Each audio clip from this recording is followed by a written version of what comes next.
सबसे पहला परहेज क्या है? तजोरे मन हरि विमुखन को संग। जो हरि विमुख करते हैं, जिनके वजह से चित्त में दोष उत्पन्न होता है, उनका त्याग करो। और देह से नहीं त्याग कर सकते, शारीरिक त्याग नहीं कर सकते, तो मानसिक त्याग करो, मन से छोड़ो। मन से त्याग का मतलब क्या होता है? हमारे महाप्रभु जगन्नाथ जी के मैं चरित्र सुना रहा था कई बार कथाओं में, आपने सुना भी होगा। अंगद जी महाराज का चरित्र आता है।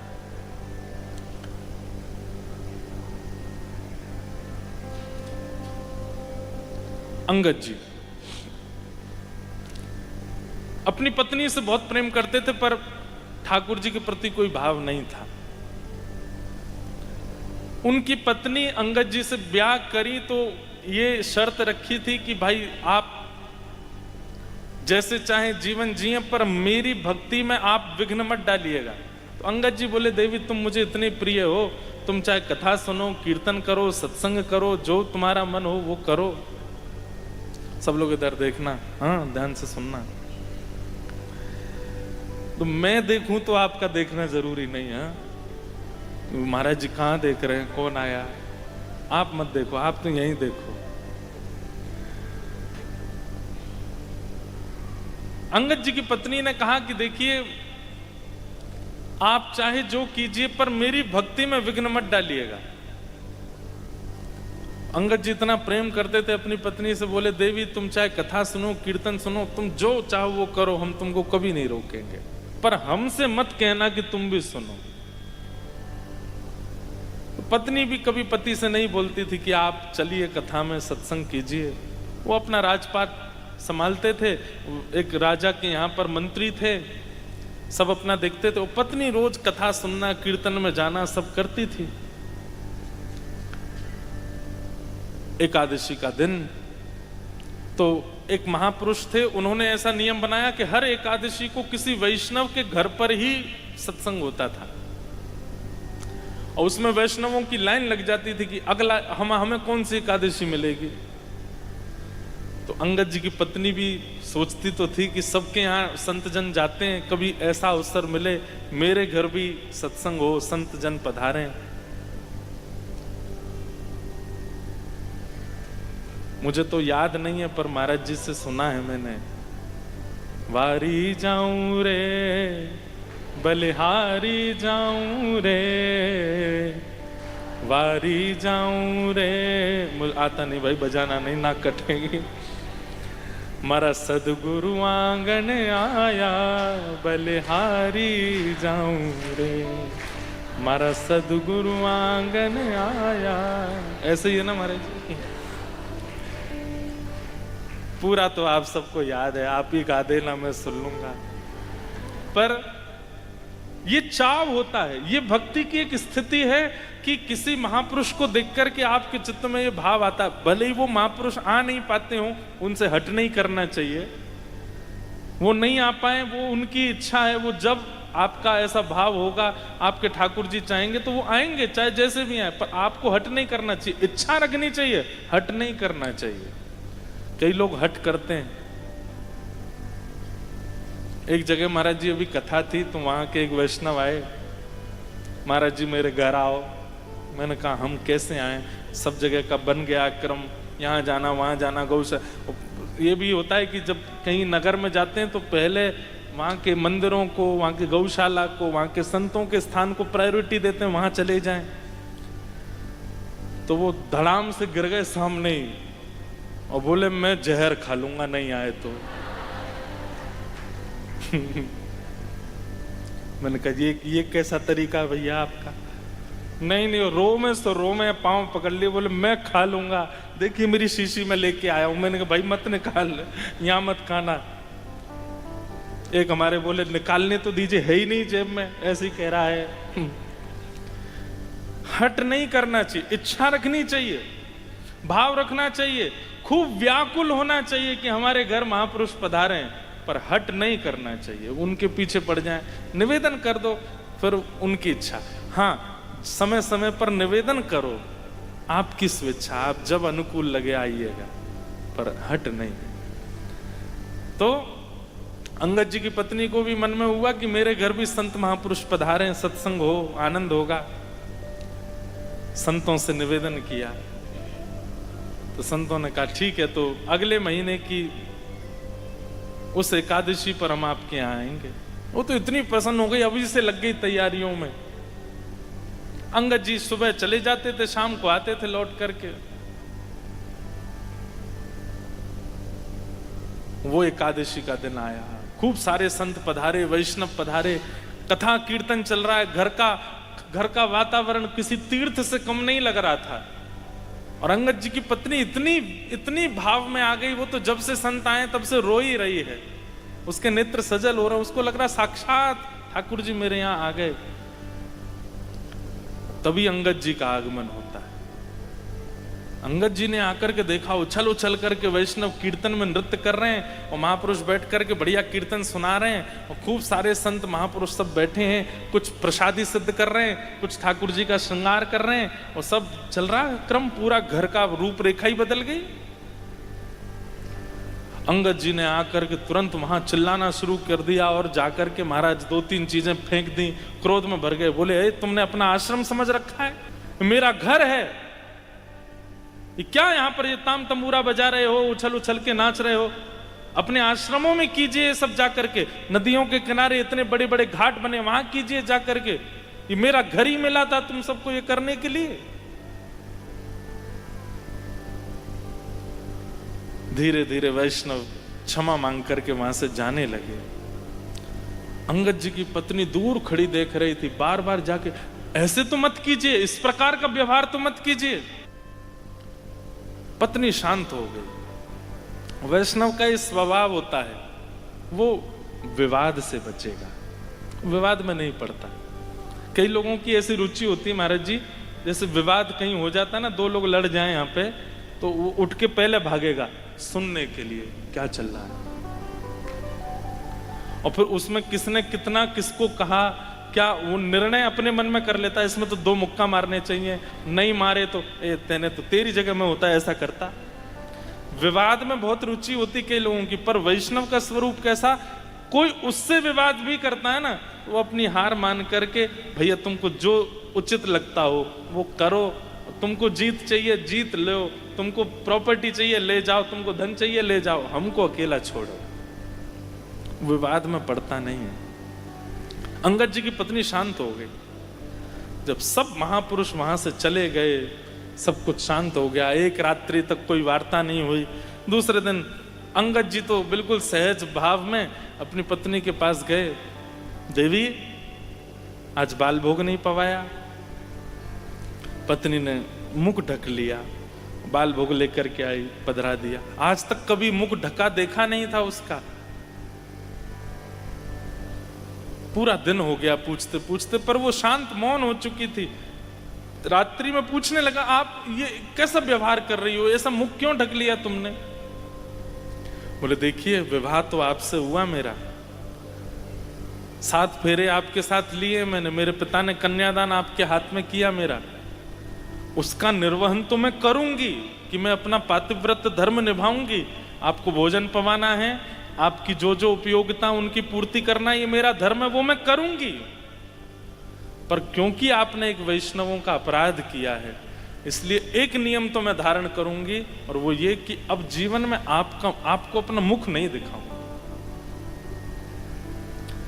जब जब मेरे सामने आप आएंगे घूंघट कर लूंगी, आपको छोड़ के जाने वाली नहीं हूं, मैं रहूंगी साथ में, सब करूंगी, अपना पातिव्रत धर्म निभाऊंगी। लेकिन इसी को कहते हैं देह से त्याग ना करना, मन से त्याग देना।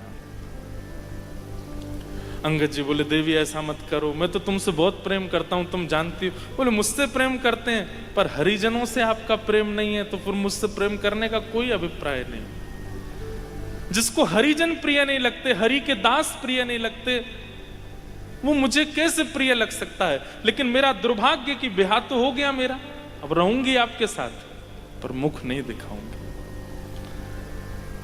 और आपसे प्रार्थना, आप जो कहेंगे वैसा नियम होगा। आप कहेंगे कथा में नहीं जाना, तो वो भी बंद कर दूंगी, पर मेरे को इसके लिए हट मत कीजिएगा कि अपना मुख दिखाओ, ये मेरा नियम है। अंगद जी तो इतने व्याकुल हो गए, अब क्या करूं। खूब मनोहार किए, हंसती भी है, बात भी करती, पर मुख नहीं दिखाती अपना। इसे कहते हैं मानसिक त्याग। महादेव ने भी तो किया था सती का।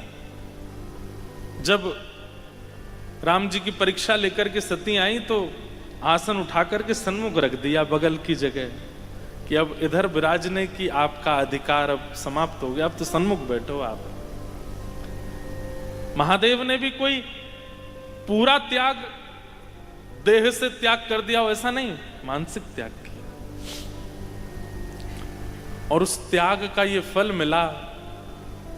अंगद जी इतने परेशान रहने लगे, इतने दुखी हो गए, बोले क्या करें, अब पत्नी का मुख ही नहीं दिखता है। एक दिन जा रहे थे घोड़े पर बैठ करके, ऐसी कथा चल रही थी, सब लोग बैठ के सुन रहे थे, व्यास जी कथा सुना रहे थे।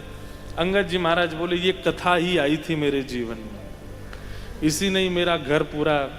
तब कथामृतम तप्त जीवनम, कई महापुरुष इसका अर्थ ऐसा लगाते, तप्त जीवनम। हे ठाकुर जी, आपकी कथा जो है वो जीवन को तपा देती है, लेकिन इसका वास्तविक अर्थ यह है कि जीवन के जितने ताप हैं वो आपकी कथा से दूर हो जाते हैं। जाके बैठ के बोले सुनूं तो सही, ऐसा क्या है इस कथा में जिसके लिए पत्नी ने मेरा त्याग कर दिया। जैसे अंगद जी कथा में जाके बैठे, ध्यान पूर्वक सुनने लगे एक एक शब्द को, नेत्र बंद हो गए, ऐसी अनुभूति होने लगी जैसे मानो कितना सुख, कितना आनंद, कितना रस, अपनी सारी आपत्ति विपत्ति सब भूल गए। ठाकुर जी की मधुर लीला सुनते सुनते भाव में चले गए श्री अंगद जी महाराज। जैसी कथा विश्राम हुई, आरती होने लगी, अंगद जी उठकर के व्याकुल हो गए, पूछने लगे भैया ये क्या हुआ, सब खड़े क्यों हो गए। बोले कथा विश्राम हो गई। विश्राम हो गई? बोले हाँ। कथा सुनने का असली अर्थ यही है कि विश्राम हो जाए और आप व्याकुल हो जाओ। बोले हो गई कथा?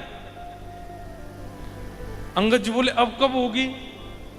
बोले अब तो आज 7वां दिन था, कथा विश्राम हो गई, अब तो पास के गांव में कथा होगी महाराज जी की। अंगद जी ने पता पूछ लिया, अगले दिन वहां पहुंच गए, वहां कथा सुनने लगे। 7 दिन वहां कथा सुनने के बाद में अब अगला पता पूछा, अब अगली कथा कहां? बोले उधर के शहर में, तो वहां पहुंच गए, वहां जाके सुनने लगे। धीरे धीरे ऐसी स्थिति हो गई, पहले तो अंगद जी घर आके जिद करते थे पत्नी से कि मुख दिखाओ, पर अब अंगद जी को भी कोई चिंता नहीं, चुपचाप आते, प्रसाद पाते, सो जाते। कुछ दिनों के बाद वही कथा फिर से अंगद जी के नगर में हुई। अंगद जी कथा सुनने गए, जैसे ही एक भाव में कीर्तन किया व्यास जी ने, तो सब 2-4 लोग उठ के नृत्य करने लगे। अंगद जी महाराज खड़े हो गए, नेत्रों से अविरल अश्रुधार और उर्ध्वबाहु होकर के जब कीर्तन में नृत्य करने लगे, सब देखने लगे उनको। तभी वहीं आगे बैठी थी अंगद जी की पत्नी। दोनों को ही नहीं पता था कि कथा सुनते हैं दोनों। अंगद जी को तो पता था कि पत्नी जाती है, पर पत्नी को नहीं पता था कि अंगद जी को भी चाव लगा है कथा सुनने का। तो जब कोई नृत्य करता है, सबकी दृष्टि पड़ती है ना, तो अंगद जी की पत्नी ने ऐसे देखा कौन नृत्य कर रहा है, और जैसे ही देखा ये मेरी आंखों को कोई धोखा हुआ है या मुझे कुछ और दिख रहा है, ये तो अंगद जी लग रहे हैं। उसने थोड़ा और पास जाकर के घूंघट करके जब देखा तो भाव आवेश की मुद्रा में, और महाराज अविरल अश्रुधार और ऐसा नृत्य कर रहे थे श्री अंगद जी महाराज। पत्नी समझ गई ये एक दिन की कथा से नहीं हो सकता, और ये आडंबर भी नहीं हो सकता कि मुझे रिझाने के लिए कर रहे हो।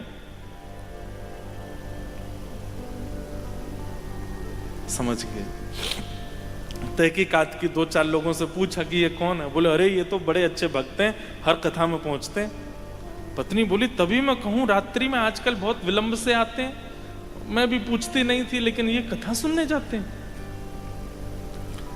आज अंगद जी की पत्नी घर पहुंची, पूरा घर सजाया, सुंदर दिए लगाए, बाहर चौका किया, उस पर रंगोली बनाई, बढ़िया सुंदर घर में सामग्री आदि सिद्ध करके सब तैयार किया। अंगद जी महाराज जैसे ही आए, पत्नी घूंघट ऊपर करके खड़ी थी द्वार पे, हाथ में आरती का थाल लेके। तो अंगद जी दूर से ही बोल पड़े, देवी तुमने आज घूंघट नहीं किया, मैंने नीचे नजर कर लिया, घूंघट कर लो मैं तब आऊं। अंगद जी की पत्नी बोली, अब घूंघट की आवश्यकता नहीं। क्यों? बोले, मुख तब मोड़ा था जब आप हरि विमुख थे, पर आप जब हरि जनों के संगी हो गए हो, अब आपसे मुख कैसे छुपा सकती हैं? ये है त्याग। और ये त्याग वाला, हरिजनों के, हरि विमुखों के त्याग वाला परहेज तो सबको करना है। नवदा भक्ति के एक एक परहेज अलग अलग होंगे, पर ये वाला परहेज तो 9 भक्ति में चलेगा। तजोरे मन हरि विमुख को संग। और उसके बाद पता है क्या हुआ? अंगद जी घर आए, पत्नी से बोले, पत्नी बोली, अब देख लीजिए मुझे जी भर के, 9 महीना हो गए आपने हमको देखा नहीं, अब तो देख लो। अंगद जी बोले, देवी अब मेरी देखने की इच्छा खत्म हो गई। अब तो श्याम सुंदर से नेत्र लड़ गए हैं। अब तो कथा ने ऐसा मुख मोड़ लिया है ठाकुर जी की ओर कि अब उनकी सुंदरता के आगे कोई सुंदर नहीं लगता। अब तो केवल उनको देखने का चाव है। अंगद जी की पत्नी तो भाव विह्वल हो गई कि बोले, मैंने तो ऐसी उम्मीद ही नहीं की थी कि मेरे पति कभी ऐसे हो जाएंगे। तो कभी कभी हरिजनों का इस प्रकार चतुराई से त्याग कीजिए कि उनको आभास भी हो जाए कि उन्होंने कुछ किया है, और आप उनका संग भी ना छोड़ो। कभी कभी ऐसे त्याग से भी उनके चित्त में परिवर्तन आ जाता है। उनके चित्त में, जैसे एक माता जी को हम जानते हैं, उन्होंने यही अंगद जी का चरित्र सुना था कहीं पे। उनका बेटा व्यसन करता था और व्यसन छोड़ नहीं रहा था, और मुझसे बोली, महाराज जी आप कहते हैं हरि विमुखों का त्याग करो, मैं अपने बेटे का त्याग कैसे करूं? मैंने कहा, मैया आप जो हमने अंगद जी के चरित्र में आपको सुना उससे कुछ लगे तो आप देखो। महाराज जी उन्होंने रोटी छोड़ दी, सब्जियों पर आ गई माता जी, सब्जी खाती। और बेटे ने एक दिन पूछा, पत्नी ने भी कहा, बोले माता जी रोटी नहीं खाती। बेटे ने एक दिन पूछा, माँ क्या बात है आप रोटी नहीं खाती? कोई नहीं, कुछ नहीं। बेटे को बताया नहीं, छोड़ दिया बस। कई लोग होते हैं वो ढिंडोरा पीट देते पूरे नगर में, हम चप्पल छोड़ रहे हैं, हम तो पहनते ही नहीं ना, हम तो सब त्याग कर दिया हमने, पर ढिंडोरा नहीं पीट रहे। माता जी ने खाया नहीं, तो बेटे ने जाके पूछा, माँ आप रोटी नहीं पाती? मुझे बता रही थी गृहिणी, क्यों नहीं पाती? लाला तुझसे 1000 बार कहा तू व्यसन छोड़ दे, तू नहीं छोड़ता, इसलिए मैंने ही अन्न का त्याग कर दिया। अब जब तक तू व्यसन नहीं छोड़ेगा तब तक अन्न नहीं सेवन करूंगी। बेटे ने विचार किया, मेरे लिए मां से बढ़ के व्यसन है।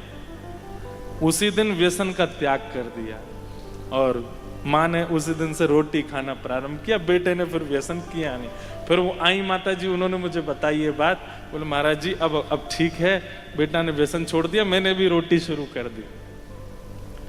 तो ये त्याग, तजोरे मन हरि विमुखन को संग।